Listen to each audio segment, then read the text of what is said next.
Hello, everybody, and welcome to Friday Lives. This is episode 3, powered by Restream, and we are using Restream Studio to go live and to talk to content creators about everything live streaming.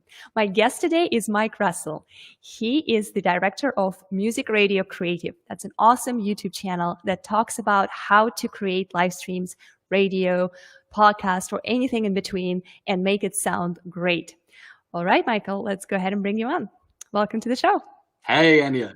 Really good to be here. Big fan of the Restream service. I use it myself, so it's an honor to be on right now. Awesome. That's so great. I just displayed your YouTube channel link. So for those people who want to check it out, I highly recommend it. It is so wonderful. Michael breaks down super technical things and kind of like very broad things that you need to know about live streaming if you care about audio, if you care about sounding great. He has great advice on both software and hardware, so definitely give it a try, check it out. He's also great at explaining things to people who are not necessarily super technical like me. I watched a couple of your videos and I was like, oh, okay, I get it. So great job on that one for sure. Nice. So welcome again to the show. Why don't we go ahead and get started with you introducing yourself? By the way, there's some awesome lights going on behind you. Especially for you. Aura. Oh, thank you so much. This is so great. This is beautiful. Oh, this is very engaging and awesome. I want those lights myself. I'll try to reconnect with you after and see where I can go once. This is Absolutely pretty. All right, go ahead and introduce yourself. Share with our audience just a little blurb about you. Yeah, thanks so much, Anya. So, I'm Mike Russell from Music Radio Creative. Essentially, we make jingles and great sounding audio for podcasters, live streamers, YouTubers, folks in radio, DJs, and so on. Anyone who needs audio, essentially. And my role in Music Radio Creative is teaching, so showing people how to sound great. That might be setting up your microphone to sound the best it possibly can on a live stream or on your podcast, or how to create an amazing piece of audio. So it's all about working with audio, whether it be with a microphone and some processors or something like Adobe Audition to create something amazing with some music and sound effects. That's what I'm all about. That is awesome. Well, yeah, that's a great thing. So you have pretty impressive history of working on radio as a producer, as a voice on air, as a voiceover as well. How did your career start? Can you share a little bit about that? Oh, wow. So long ago, I can't even remember. So, yeah, I started, I started to get into this, properly, I guess you would say, when I was 13, and I volunteered at a local, what we call hospital radio here in the UK. I know that's a very unique thing here, but we actually have, and still have to this day, radio stations that serve hospitals and patients in hospital. This is brilliant. They've been around for ages. Amazing. We used to go around the wards and take requests and everything like that. So that's where I started. But even before that, I was running around annoying my parents and my brother and any of my extended family with a microphone and a tape recorder, kind of like Macaulay Culkin out of Home Alone, you know, where he's got the talk boy and he's recording voices and then slowing them down and speeding them up. That was essentially me when I was in single figures. That is so awesome. I really love that idea about hospitals, like radio for hospital. Do you still have those going on in Britain? Yeah, still to this day, you know, most hospitals will have a hospital radio station. Now, obviously, the technology has improved over time. So when I was doing it, it was very rudimentary. We'd have really nice studios. In fact, some of the best studios I've worked in were there. We managed to raise a lot of money to create those studios. But the audio was fed to the hospital and to the wards using pipes and some kind of piping system. It's very weird. But now hospital radio stations, they have FM licenses, low power FM licenses, bits like that. Many are now digital, so they're streaming, which is great because it means those people in hospital can get their songs played, can make requests, but also those who care about whoever's in hospital can now listen online and hear what they're hearing as well. So really cool service. And I guess even more relevant in today's age where we're in the middle of a global pandemic. I can't imagine what it must be like right now, but fantastic service. Yeah, what a great touch, right? Considering how many people are currently experiencing that, and themselves or their loved ones are in the hospital. That's such an inspiring thing, like a little silver lining right there, that, hey, well, you can be part of something musical and something creative. So yeah, that's great stuff. Awesome. So I guess fast forward to Music Radio Creative. You are teaching people how to use audio on their live shows, and not only podcasters, jingles, like you mentioned, all kinds of things audio. What are some of the challenges of sound that live show presents, in your opinion, compared to something pre-recorded or something that you can edit and polish? Yeah, that's a great question. I think the biggest challenge really is sounding as good as you possibly can. Obviously, we pre-record and we edit afterwards. We grab the video file and we bring it into Premiere Pro or whatever we're editing with, and then we can bring up all the lovely audio displays. We can bring up the EQ to just enhance the frequencies, you know, the high end or the low end to like boost the voice, make it sound better. We can add a bit of compression to even out the levels. We can even add filters that remove reverb and echo, which is a common thing. That can all be done in post, but obviously if you're live streaming, you kind of can't do that. You kind of need to sound good there and then, right? Yeah. So this is the biggest issue I think live streamers have. And I often recommend, obviously there are great software solutions for this, and we can talk about some of those, but for live streamers in particular, I recommend getting really good audio hardware. I know it's very 80s, very 90s, having like racks and racks. I can actually take the camera and show you. Yeah, show you, please. This is what I've got right now. Yeah. Oh my God, this is processing processing my audio. So this is what's making me sound the way I do. Now I've got to OCD the camera again. I'll never get it back straight. I kind of got it. You kind of get the idea. But anyway, that's my rack. And if you want to see anything in the studio, I can actually point. I set up this webcam particularly for this live stream because I thought you'd ask me a lot of audio for live streaming questions. So I can actually show you some stuff and show you what I do if you like during the show. Yeah, absolutely. I think it's great that you will be showing the specific hardware, because I think that a lot of our audience will be interested in kind of learning more about this and how the setup looks, like how you doing that, so they could possibly consider. So yeah, let's just dive into that since we started and since you already moved your camera and it's not in a perfect position anymore. Anyway, let's just keep going. So for someone who is trying to set up live streaming and they're thinking about audio being important, what is the first thing that they need to think about? Like, what is the number one purchase investment or kind of like direction of thought for someone who's like, I'm going to go live and I want to sound great? Okay, fantastic question. So obviously, microphone is the primary thing. That is the thing that's going to be the difference between you sounding mediocre or rubbish or pretty good or really good. And obviously, as live streamers, we're all at different stages. I understand that. So many of us will start, with a computer. Now, if you start with a computer, at least just buy something for like, $20, $30, $40, $50. Even if it's a blue snowball, it's going to be better than your internal microphone. Please do not use your internal microphone. Same applies if you're live streaming from your phone or your tablet or your device. Please don't use the mic inside it. As good as it is, and it's getting better, go ahead and grab yourself something that plugs in. Something like a Rode Smart Lab Plus will plug perfectly into a mobile device and already give you a lot better sound than the internal mic. So microphone is really everything. And then when you get to a serious stage where you're doing it a little more often, you want to get to one of the pro mics, something like this, the Shure SM7B. It's around $300, $400, not too bad. And then if you want to go really serious and really pro, you can bring in the big guns. Something that's around $1,000 is the AKG C414. I can actually do a mic test if you like. Oh, hang on, let's move it that way. So I can go from the Shure SM7B. Yeah, let's hear the difference. Absolutely. Okay, so this is a $300 mic, and this one is $1,000, so 3 times more. Let's see if you can hear the difference. And this is me on the 3 times more expensive microphone, the AKG C414 XL2. How do I sound on this compared to this? Any difference to you, Anya? Yeah, I can hear the difference for sure. And I don't know if that's because of my headphones and I'm completely isolated. But for me personally, the difference is that when you use the $300 microphone, you sound good, you sound great. But the other one, I feel like you're just like right next to me and you're talking to me, whispering in my ear, which is kind of surreal, but amazing. Yeah, it is so good. I'll stick with the SM7B because I think this is a really decent mic. Many live streamers are going to go for this. This one, there's a few others out there that live streamers use. A lot of live streamers I see like to use shotgun microphones because this is the problem. You see, you got this, and like you have the risk of looking like that on your live stream.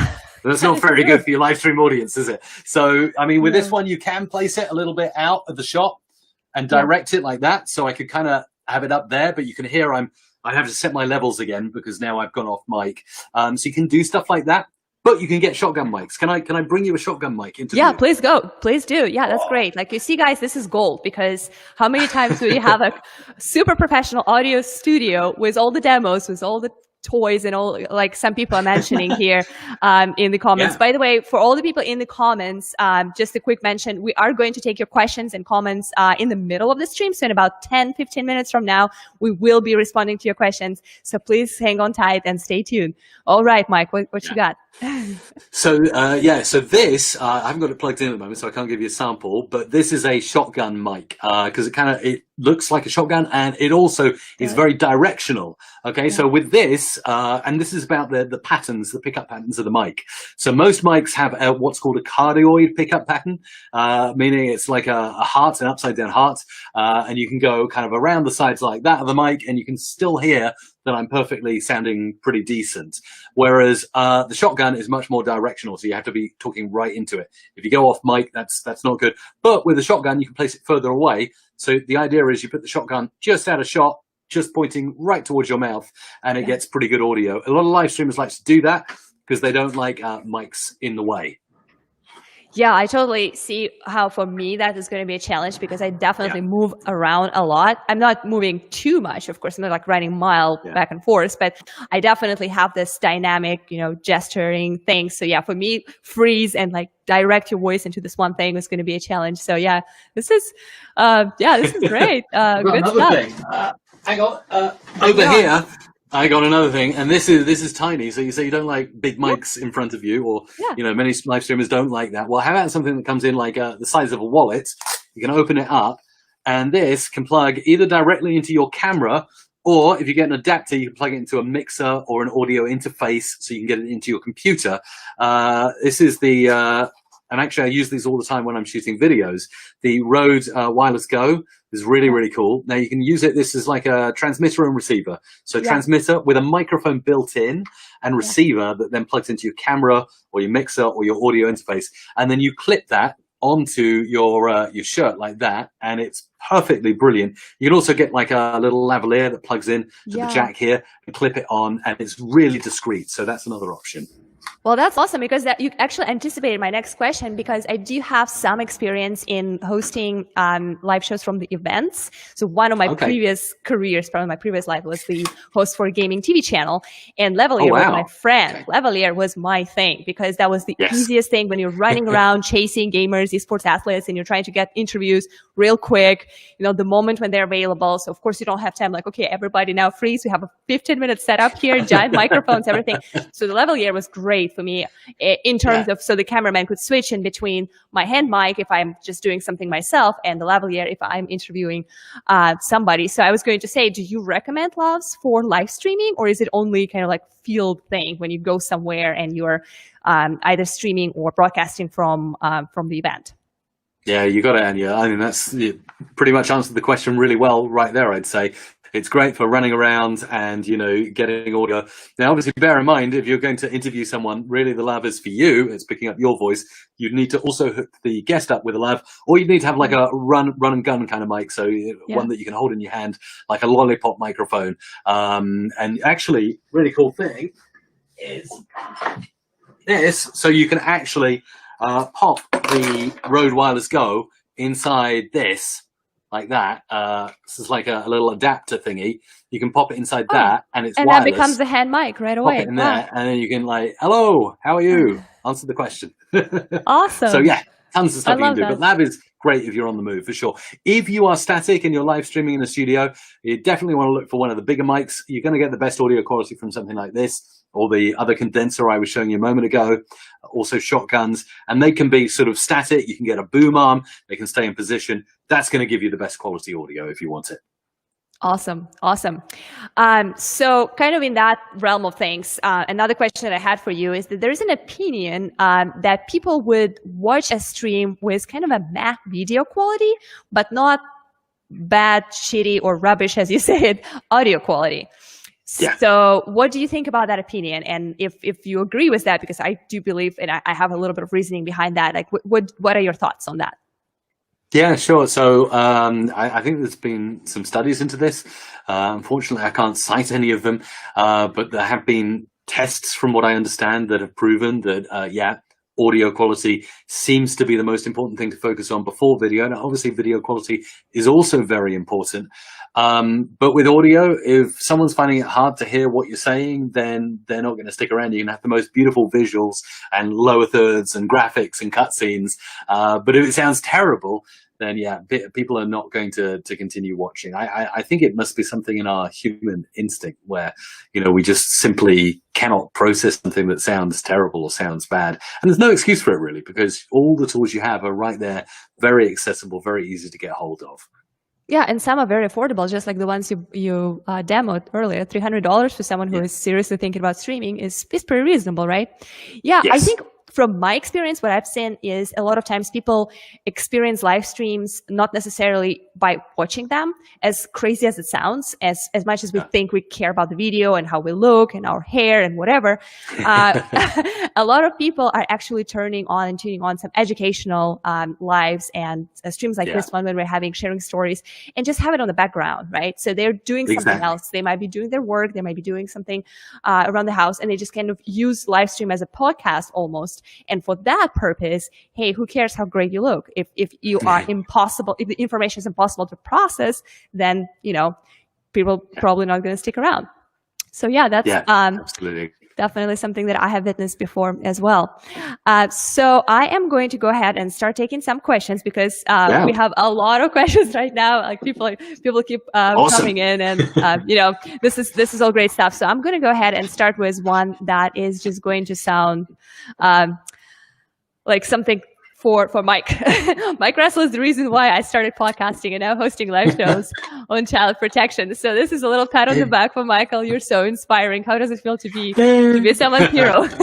Wow, I'm honored. I didn't expect that. I didn't think that was possible, but that's what happens when you put stuff out there. You know, people watch, and hopefully you inspire as well. That's why we do it.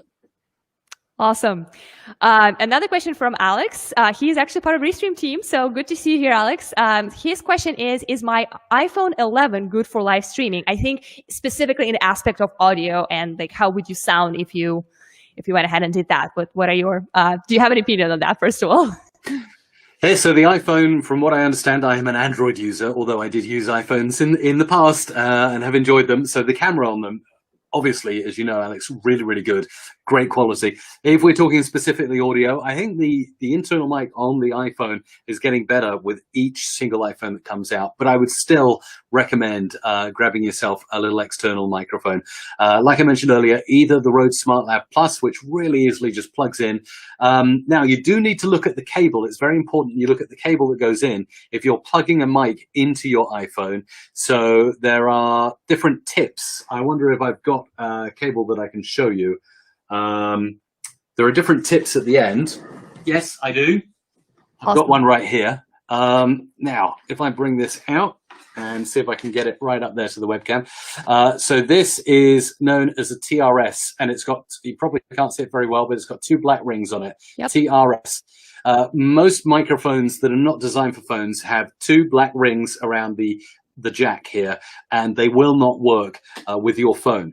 You need to get a microphone that has a TRRS connection, which is essentially three black rings. So the Rode SmartLav Plus has that. If your microphone has that, it will be compatible. If not, you can buy adapters, but do your research, because mics are different beasts, and you just need to find what you can. But definitely, if you're going to use your iPhone 11, get yourself an extra microphone that plugs in. And awesome. Of course, you probably don't have one of those jacks on the iPhone 11, so you probably need to get a Lightning to 3.5mm jack converter as well. Thank you very much, ka-ching, Apple. Exactly, right? Yeah. Yes. iPhones come with like one hole, and you're like, okay, I see how this is nice and slick design, but seriously, I might need more things to plug in than just the charger, right? So yeah, totally hear you on that. An iPhone user checking in here. So here, the struggle is real. I'm going to take another one here from Rob Belasavas. He is actually also one of Restream users and one of our partners. Rob, welcome here. It's so great to see you. Question for Mike. Mike, with the Shure SMB, do you need to use an interface if using with a MacBook Pro? What? Yeah, that's a great question, Rob. And yeah, for the Shure SM7B, you definitely you need something between the microphone and the computer. As this microphone is an XLR microphone, I don't think we, or I explained this clearly at the start, but I think it's important. USB microphones have the USB connector that goes straight into your computer. That means you can take that microphone, plug it in, and it will work.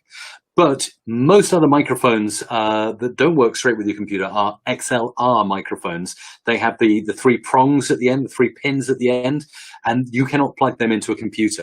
So the Shure SM7B is an XLR microphone, and you will need to get something that goes between the XLR cable and the computer. Usually that's an audio interface. And that will work with most microphones. Although with the Shure SM7B in particular, there is another caveat in the fact that it's a dynamic microphone. It doesn't require any power to work, but that means the volume level by default is really, really low. Now, if you try and boost that up with most audio interfaces, you're going to get a lot of hiss. It's not going to sound very good.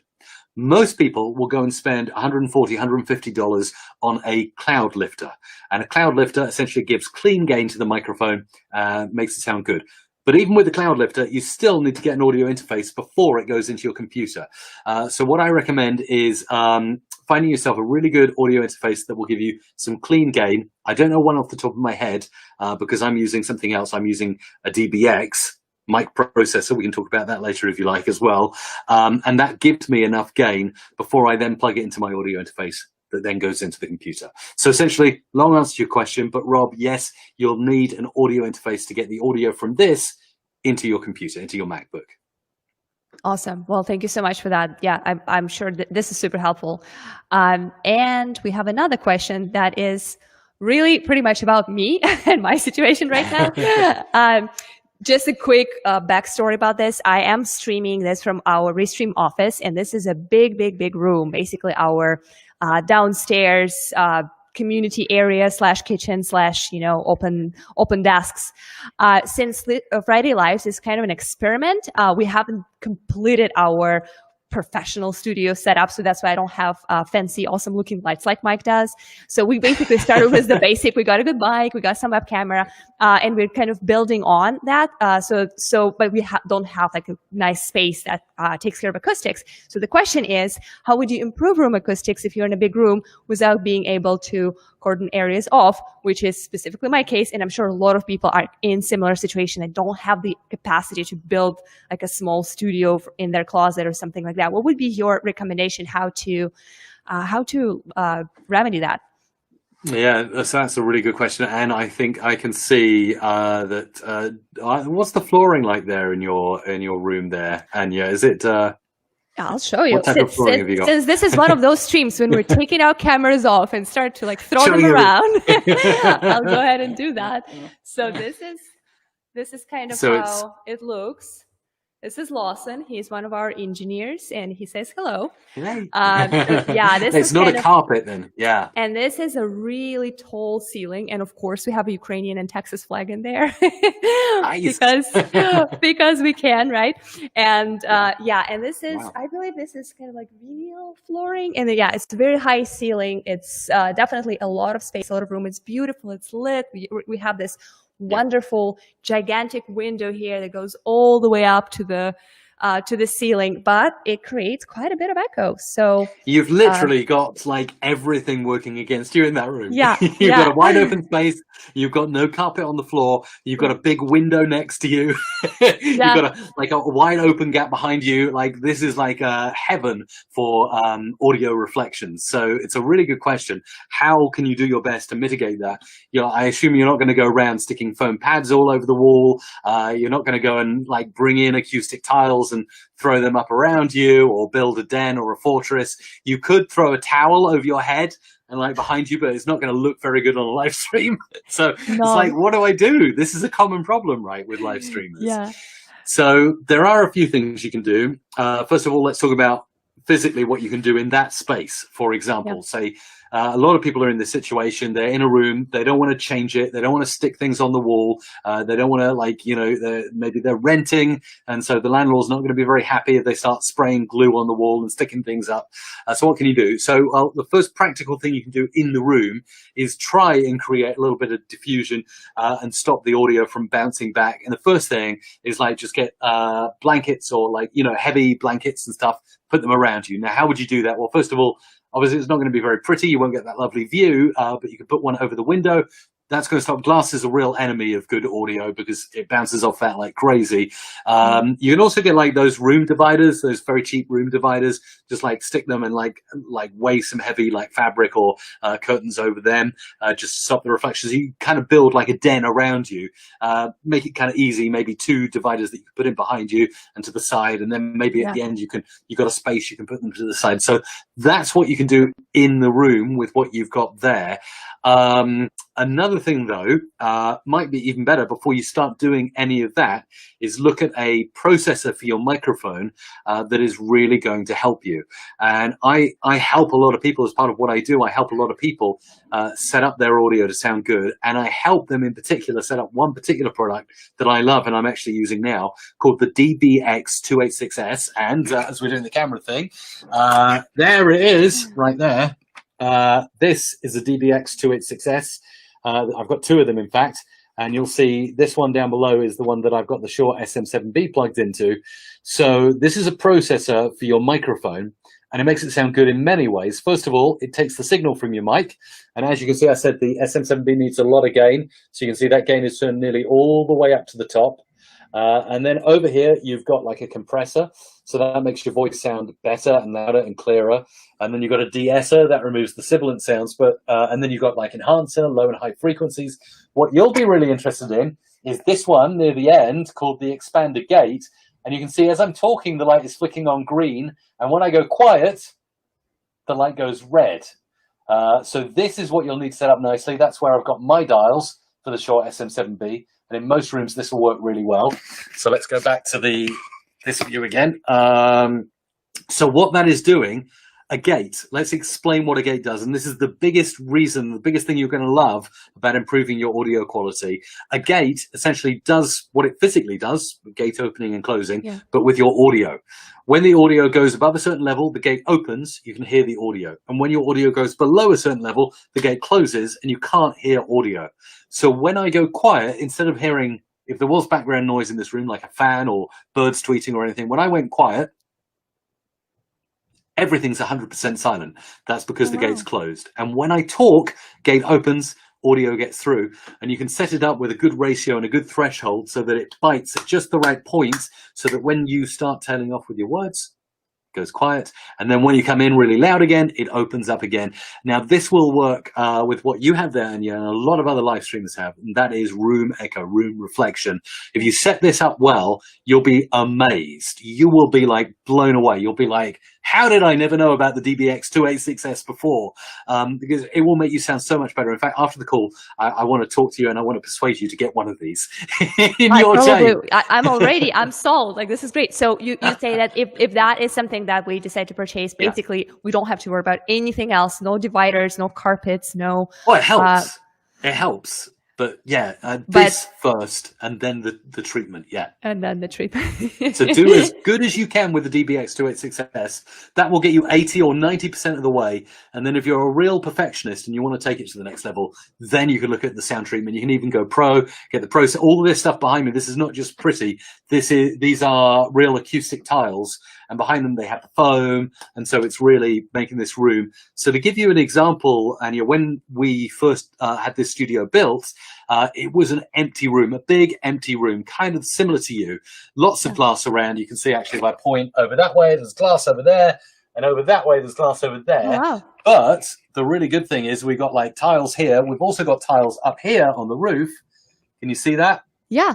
There we go. All those tiles. And the roof really makes a difference, because you would be surprised the amount of audio that was bouncing down. As soon as I put those up on the roof, the audio dramatically improved.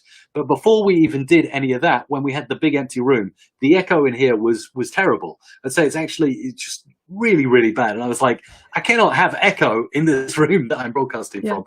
So we pulled in a DBX, switched it on, set it all up, and it immediately made everything sound fantastic, up to about 80-90%. And then putting the tiles on the room then behind was just like an extra, 5-10% sort of nice to have. If you can have all of it, it's going to make you sound great. But yeah, a mic preamp and processor. You can find other ones as well. Don't just look at DBX. Look at the other ones that are available. I just say DBX because I've used it like pretty much all my career and I love it. But there are others, and yeah, just get the one that works for you. But make sure it has a gate on it, a noise gate. Yeah, that is great. Yeah, we definitely will connect after the show and talk about those great recommendations. And I think it would make sense for us to also add them as a comment to this video, so people who watched us, if they want to actually come and see the whole list of things that we discussed, we will definitely work on that. So you can come back and check the recording for this and see the comment from Restream, where we'll list all those things, because I believe this is very helpful. It brings a lot of value to people who are thinking about streaming. We'll take By the way, one I've more. just seen Michael has said on the YouTube chat, I'm watching the YouTube comments, he said, how about one of those noise dampening things that goes around the mic? Have you seen those things? Yes. Like the little shields with the foam inside? This is a personal thing, but I hate those things. I don't think they make much difference. Some would argue they do. I'm sure the manufacturers of them would argue they do, and they probably do make a little bit of difference. But I think they look ugly, they're weird, generally, I would say they're for voiceover artists on the move, looking to get slightly better acoustics. But if you're a live streamer, you definitely don't want a shield in front of you. That's not a good idea. No, I would not want to have those things. I've seen them. Actually, I did work with some voicing in the past, and I was always like, there are two things that I had problems with those things. First of all, yes, they look weird, and they are very like alien planet looking things. Like, what am I doing here? What are those things?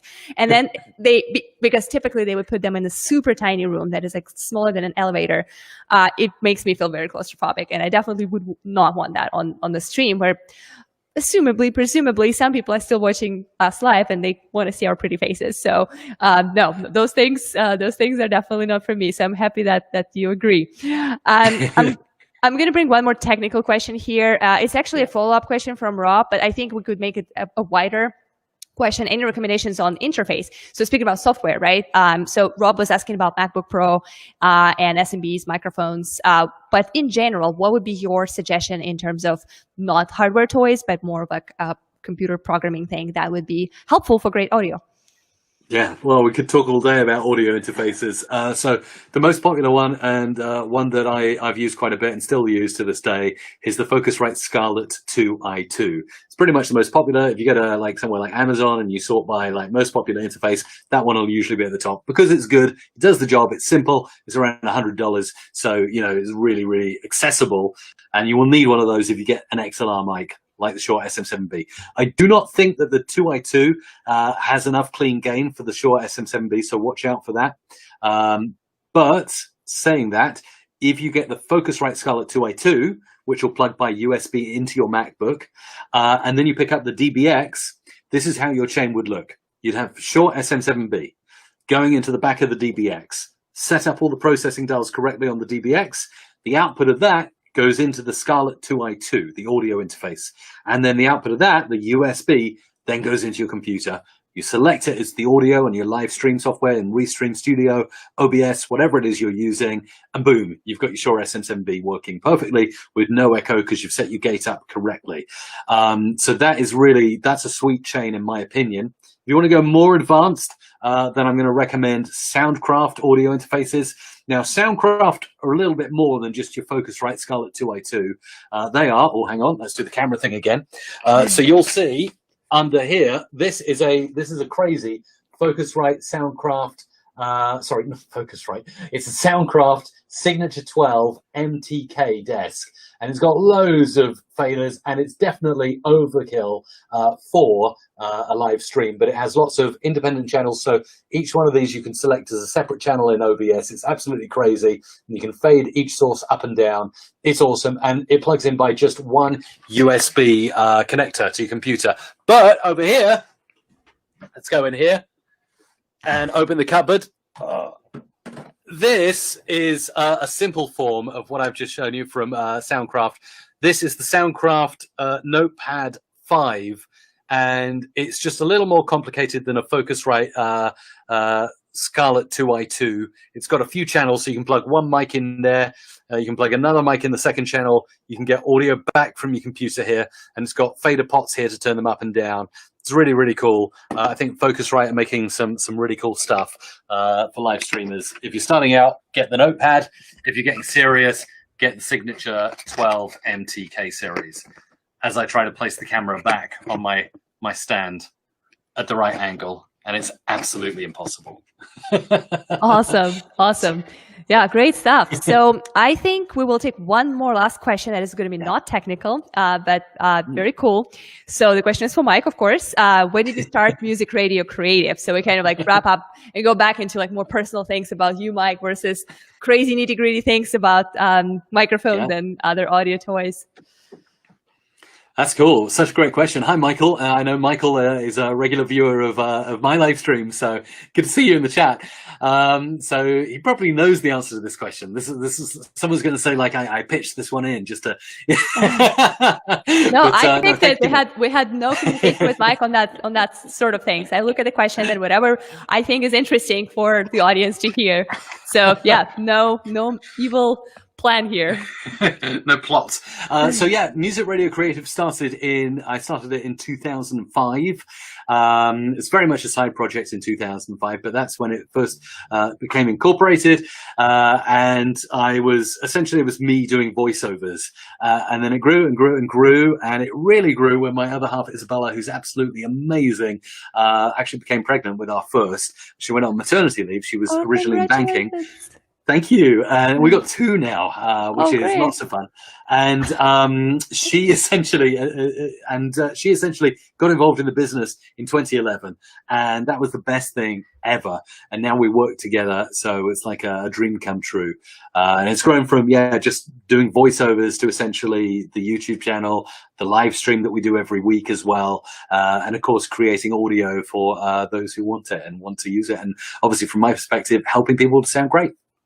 That is beautiful. That is so awesome. I adore people who can work with their significant others, with their husbands and wife. I would never be able to do that with my husband. We would just be like, you were stressing me out. You were so particular.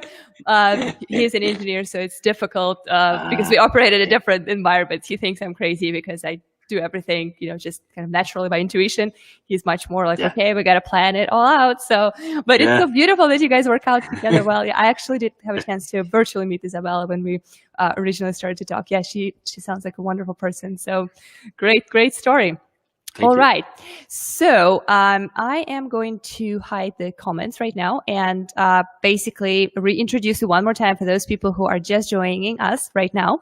My guest today is Mike Russell. He's director of Music Radio Creative. He just shared his story, how he started his YouTube channel and the company. And I definitely recommend you to check out his channel where he talks about all kinds of audio, all kinds of tutorials, how to make your live stream or any kind of content sound great. The link is right now on your screen, so please check it out. It is great content. Yeah. All right. So moving on with some other questions that I had for you. I actually have a tricky one, and I would totally understand if you're like, I don't want to talk about this, but I like to kind of challenge my guests in terms of their kind of epic fails and crazy experiences. So what was the worst thing that ever happened to you while being live streaming? Because I think those kind of stories of like, oh my God moments inspire others to be like, it's not always perfect. Even if you're Mike Russell, right? You still have your moments. So why don't you share your favorite one? Tons, I think, and like definitely not perfect. Trying to get the software and the hardware to be better, and the apps to make things better. Like Restream, and this is not a setup. This is genuinely how I feel. Like since using Restream more and more, I've always been using it, but using it more and more in my workflow, it's just made things so much easier. I don't have to worry about like where I'm streaming to or who's typing a chat comment in one place, and what did they say on Periscope, and they're saying this on Facebook. So that makes my life easier. So with all of those things can still go wrong. Like for instance, 1 week OBS randomly dropped frames and I had to restart the stream. That's obviously a common problem, technical problems we can't come across. But other things are a little more sinister, perhaps. We have a section in the show where we'll play a piece of music. It's actually music that we've licensed to play on the stream. So we just have a quick break for 3 minutes, play the song, and fade the mics down usually on the desk, and have a little chat in between the song. 1 week we forgot to fade the mics down. Thank goodness we didn't say anything bad, like a few select words or something like that. So we kept it very, very PG, very PG. But oh my God, it's a worry. So I don't know what we said during the song, but anyway, whatever I was saying between Isabella during that song, the whole live stream audience would have heard. So yeah, always be aware when there's lots of microphones and cameras in the studio. Just be aware of what you're saying, because you never know when you're on. That's a fail. And just when you stop the live stream, make sure it stops. Great life hack. Can happen for sure. What else? We do some things that I guess you could see as risky.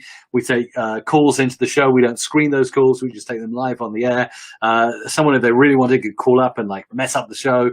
Thankfully, we seem to have a pretty good audience and pretty reliable audience. So they don't do things like that generally. So we have some fun. But the stuff like that, when I worked in radio, I did the overnight show for a long time on a radio station, and you just get bored overnight, as you do. So like I was just like playing the tracks. It's another 5 in a row on your hit music station, and then I found this button under the mixer, and I was like, I never found this button before. I wonder what it does, and I pushed it, and all the sirens went off, and then the cops arrived, and I was like, oh my goodness! And this was 3 in the morning. Apparently nobody told me, like I didn't get the induction lecture, that's the panic button. When someone's trying to break in to the radio station, it was underneath the desk. It wasn't even a big red button. It was just a discrete button. I thought, maybe it's the mute headphones button or something like that. So it's just like, what does this button do? So yeah, that was definitely my biggest epic fail. But that was before live streaming. That was radio.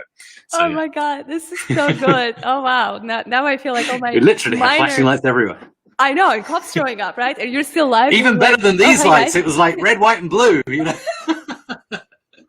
Or actually, sorry, in the UK it's just blue lights. But you get just I know in America it's red, white, and blue. So, so did you continue? Did you stay live when the police showed up? Did you just kind of like say like, oh hey guys, I'm live right now. You're welcome to tune in. Well, yeah, it was a radio station, so we had to remain on the air. It's a 24/7 radio station, so the music kept playing. Obviously, we had a playout system, so we had a computer that kept the music playing, and everything was explained away. And of course, it notified everyone, not just the police. It notified the program director, it notified the head of engineering, and so the phone lines were going off the hook. I thought I was Mr. Popular. I was like, wow, all the phone lines are lighting up. Wow, what have I just said on the air? I must have just done something really amazing because everyone's calling in. What a great radio host I am. Until everything continued to progress that night. I don't think I was the most popular host on the station after that event. Oh my God, this is brilliant. This is so awesome. I can't imagine. Now I feel like all my little minor issues are just kind of like, oh, that's a joke compared to the police showing up.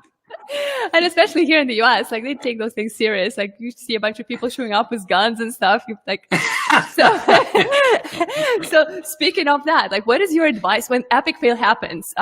Whether it's your scale, when police shows up and like all the directors are informed about your experiments with buttons, or whether it's something small like a disconnect, what is the best reaction? Like, because a lot of people kind of freak out and they're like, oh gosh, everything is ruined. My streaming career is gone. Like what is your natural kind of reaction to it? Because some people start laughing, some people like make it humorous. Like I kind of tend to be like, that never happened. I'm just going to pretend like this has never existed.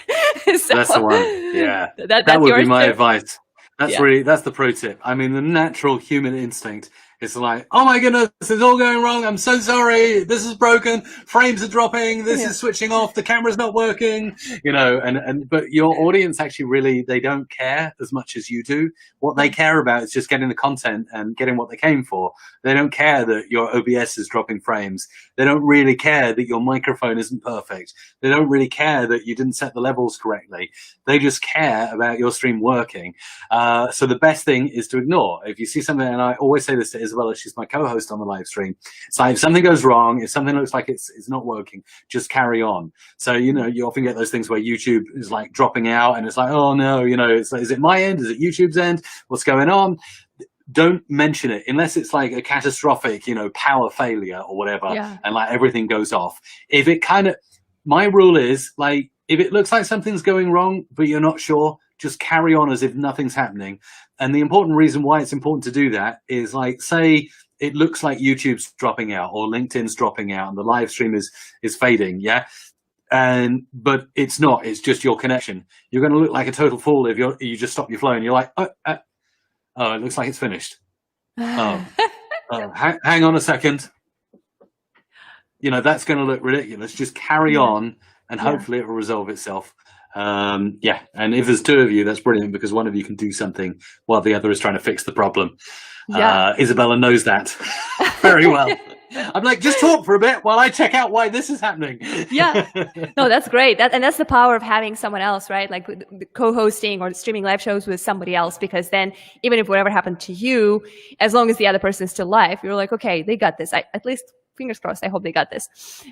So yeah, definitely. Speaking of things disconnecting and dropping, I have my wonderful Restream team helping out with some chat comments and kind of monitoring things. Like, I don't actually have all the windows open. Like, I'm live on LinkedIn, YouTube, Periscope, and Facebook for Restream, and also on some of my personal profiles, including my LinkedIn profile. And I don't have any of that stuff open. I'm happily using Restream chat to get all the comments and to interact with the audience. Awesome. And I don't even look there, because then later on, my team knows, they don't tell me. Like, if something went wrong on one of the channels, they'll be like, no, we're not going to disturb you during live stream. We'll tell you later.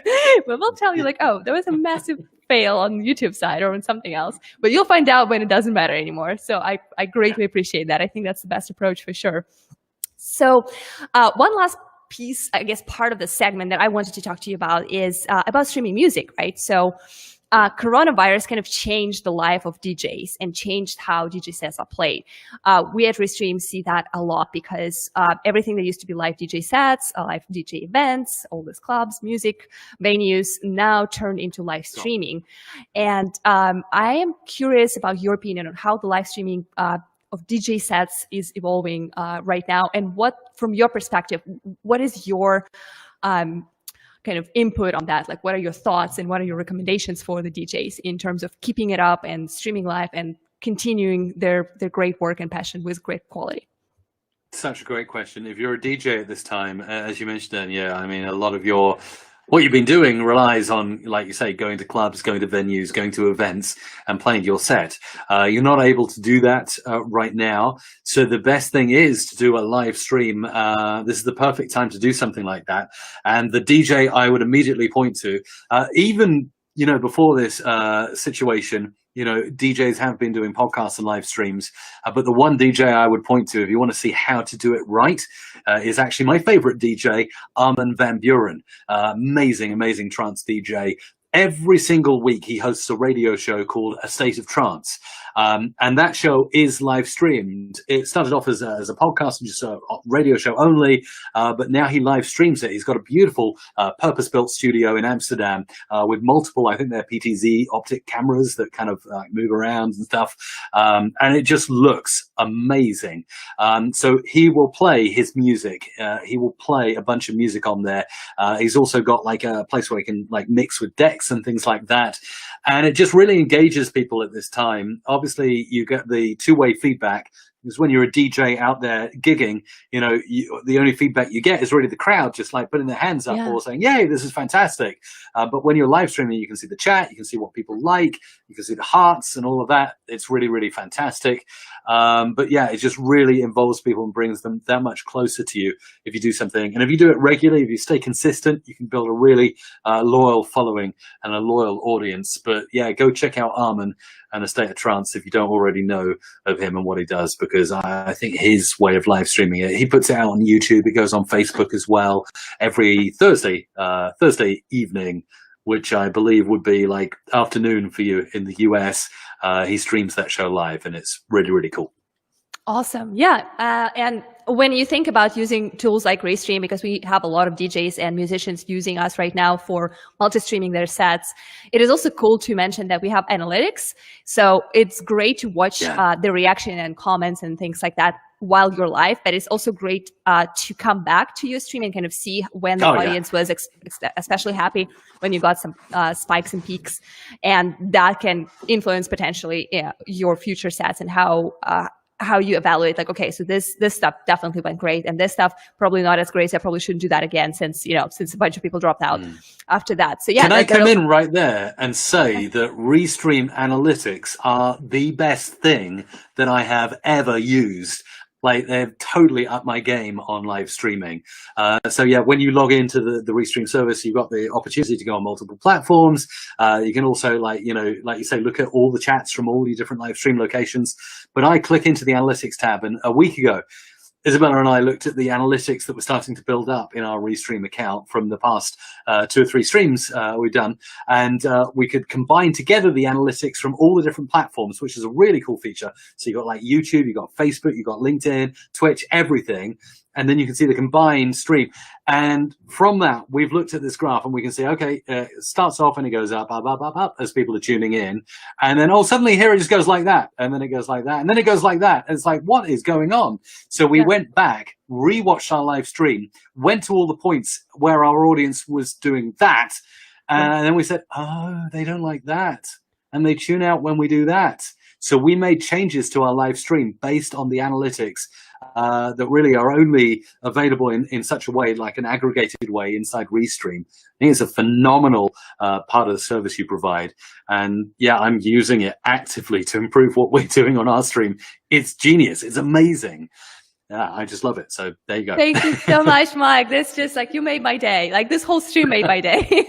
But this part is so great to hear. Thank you. I appreciate it. Yeah, analytics are helpful. I believe if you're like me, like, I like to analyze, I like to rewatch my streams and think like, oh gosh, you shouldn't do this ever again. Like, don't look there. Like, don't say this kind of things. This joke was not even remotely funny. So I like to analyze those things. And when you also have some data on top of that, just is very real, right? It's very non-biased. Like, okay, these are your viewers, these are your comments, these are your trending words. So you can kind of look at that information and make some conclusions. It doesn't mean that after watching analytics of one stream, you should rebuild the whole thing, because of course every stream is different and the audience every day is different. But if you're seeing some trends, if you're watching your analytics throughout, let's say, weeks and months, of course you will see certain tendencies and trends, and then that's definitely worth reacting to, or at least thinking about. So thank you so much for your endorsement. I really appreciate it. And I guess moving from DJs, so what about music, instrumental music, and streaming something like actually playing the guitar, playing some musical instrument, singing, that kind of stuff? Do you have any experience with that? Do you work with those kind of clients at all? What do you recommend to those kind of people who are trying to stay connected right now? I'm not a musician myself. I don't stream music myself, and it's not something I have a great deal of experience with. The only experience I've really had is actually just watching those sing-alongs that have been on YouTube and all over the place since the whole global pandemic kicked off. A lot of people are streaming. A lot of well-known musicians are streaming, and I think it's a great way to stay in touch with your audience and bring people together at this time. what I really like about something, I can only comment as an observer rather than someone who's directly worked with these kind of people. But what I really like about it is it really brings you closer to the people who are making the music. And something I really particularly like about it is you can see the homes and the setups that even well-known musicians have. And I find it really, from a geeky perspective, what kind of microphones and what kind of treatment and what kind of cameras, you know, have these world-famous musicians got. So, for instance, I'm a big fan of the band Train. You might know the San Francisco band Train. Yeah. You know, famous for Drops of Jupiter, of course. So I've really enjoyed watching Pat, who's the lead singer, and he does like I think Sing Together Tuesday every Tuesday on his channel. I don't think it's a live stream as such, but he records it as live with his band, and I really love just seeing that. I like the fact that it's, you know, it's not as produced as a music video would be, with all the budget and the big bucks that would go into it. But you know, it's Pat in his living room, funnily enough, with a Shure SM7B playing his guitar and singing. I think that's amazing. And I've seen like all the mics that people have got. So I've seen people like the Shure SM58. I've seen that AKG is a popular one. A lot of musicians are using Neumann's. So I found that really interesting. You know, what, you know, mic have the musicians got in their home setup? What kind of, you know, gear have they got going on? So that is interesting as an observer. And I think, yeah, I just enjoy it. I think it's a great idea. Yeah, I think I definitely hear you on that. And when I watch some musicians live streaming, I'm also doing kind of from a Restream side perspective, like, are you restreaming this? Oh, okay. Yeah. That's, you know, so I can totally see like the geeking in part. Are you a good singer? Do you sing well? Yeah. Wait. Yeah. Oh, me? No, no. Oh gosh, no. Don't test my vocals. All I can do is I can try and throw on a bit of reverb.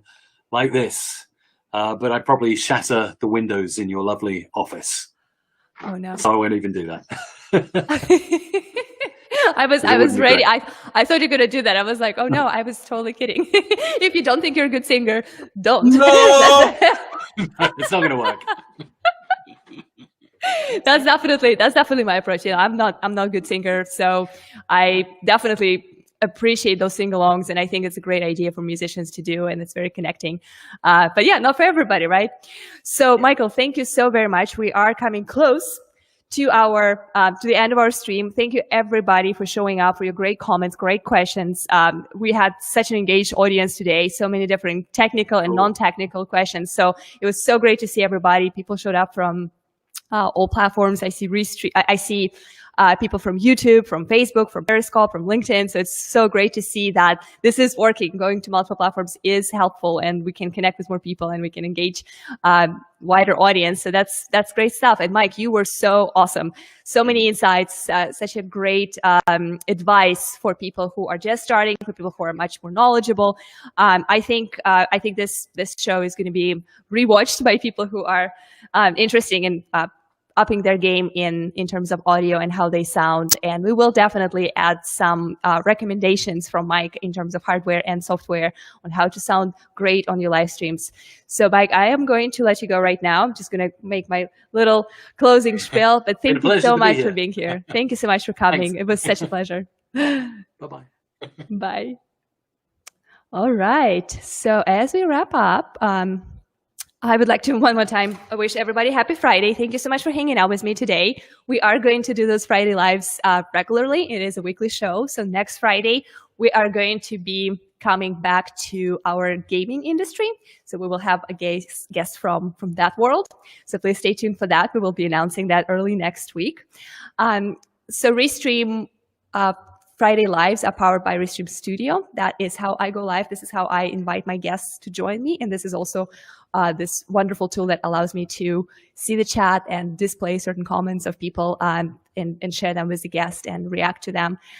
So if you're interested to learn more about that, please let me know. You can connect with me on LinkedIn. You can comment here in whichever platform you're watching. And thank you so much for being with us. Hopefully we will see you next week.